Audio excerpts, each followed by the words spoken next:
Hi friends, ఈరోజు మీకోసం నేను చింతొక్కు పచ్చిమిర్చి టొమాటో వేసి పచ్చడి చేశానండి. చూడండి ఎంత బాగుందో, నోట్లో నీళ్ళు వచ్చేస్తున్నాయి.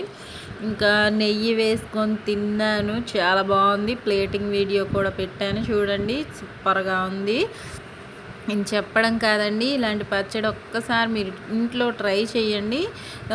ఇష్టం లేని వాళ్ళు కూడా ఇష్టంగా తింటారు, అంత బాగుంటుంది. ట్రై చేయండి, నచ్చితే లైక్ చేయండి, నా వీడియో నచ్చితే కామెంట్లో పెట్టండి, సబ్స్క్రైబ్ కూడా చేసుకోండి ఫ్రెండ్స్, సపోర్ట్ చేస్తూ. ప్రాసెస్ చూడండి. ఇంగ్రీడియంట్స్ ఇదిగోండి, పచ్చిమిర్చి ఒక 150 గ్రామ్స్ సరిపోతాయి. స్పైస్ లేనివే ఇవి, స్పైస్ ఉన్నవైతే ఇంకాస్త తగ్గించుకోండి. టొమాటో, ఉల్లిపాయ, వెల్లుల్లి తీసేసుకొని స్టవ్ మీద కళాయి పెట్టుకొని ఇంకా టొమాటోని పీసెస్గా చేసుకున్నాను. మీరు కావాలంటే పచ్చిమిర్చి కూడా హాఫ్కి కట్ చేసుకోండి, నేను కట్ చేయకుండానే వేసేస్తున్నాను. ఇదిగోండి పచ్చిమిర్చి, టొమాటో, ఆయిల్ ఒక 5 స్పూన్స్ అంత వేసాను, ఎక్కువగానే పడుతుంది ఇవి ఫ్రై అవ్వాలంటే. ఇంకా వేసేసుకొని వెల్లుల్లిని కూడా తొక్కులు తీసేసుకొని వేసుకుంటున్నాను, పక్కన పెట్టుకుంటున్నాను. ఉల్లిపాయని 4 బద్దలుగా చేసుకున్నాను.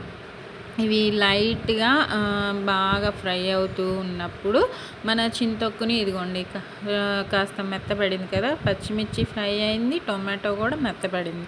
ఈ ప్రాసెస్ అంతా లో ఫ్లేమ్లో మార్చుకొని చేసుకోండి.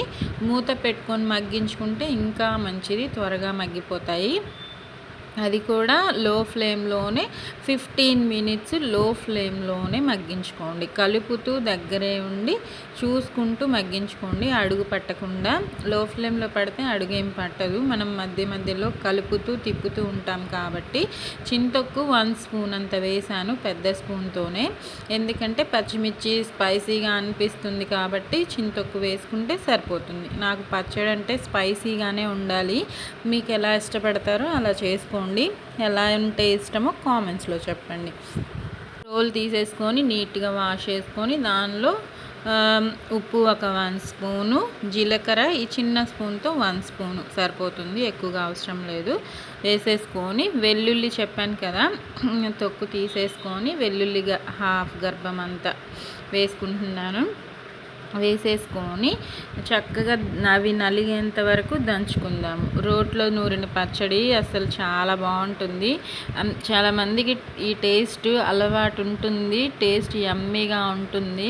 ఇంట్లో చేసుకోవడానికి టైం లేనప్పుడు మిక్సీలో పట్టుకోండి, టైం ఉన్నప్పుడు మాత్రం సాధ్యమైనంత వరకు రోట్లోనే చేసుకోండి. అవి కూడా నలిగాక ఇప్పుడు చింతొక్కు, టొమాటో, పచ్చిమిర్చి మిశ్రమం ఉంది కదా, అది కూడా వేసేసుకొని చక్కగా నలిగేంత వరకు పచ్చడిని చక్కగా రుబ్బేసుకుంటే మన టేస్టీ యమ్మీ పచ్చడి రెడీ అయిపోయినట్టేనండి. చూడండి ఎంత బాగుందో, తింటే కూడా అంతే బాగుంటుంది. మీ దగ్గర నెయ్యి అవైలబుల్గా ఉంటే వేసుకొని తినండి. వేడి వేడి అన్నంలో ఈ రోట్లో వేసుకొని తిన్నా చాలా బాగుంటుంది. ఇంకా ఉల్లిపాయలు చూడండి బద్దలుగా చేసుకుని ముందుగానే వేసేస్తే అవి బాగా నలిగిపోతాయి. లాస్ట్లో వేసుకొని పచ్చడిలో మొత్తం మిక్స్ చేసేసుకుంటే బాగుంటుంది. మనకి తినేటప్పుడు ముద్దలో ఉల్లిపాయ వస్తూ ఉంటే, పంటికి తగులుతూ ఉంటే చాలా బాగుంటుందండి. ఇంకా పచ్చడి చూడండి ఎంత బాగుందో, తీసి పెడుతున్నాను బాక్స్లో. మీకు నచ్చితే నా వీడియో, నా పచ్చడి లైక్ చేయండి, మీ ఫ్రెండ్స్ అండ్ ఫ్యామిలీ మెంబర్స్కి షేర్ చేయండి. టేస్ట్ చూసుకుందామా ఎంత బాగుందో. ఓకే ఫ్రెండ్స్, ఆరోగ్యంగా తినండి, సంతోషంగా ఉండండి.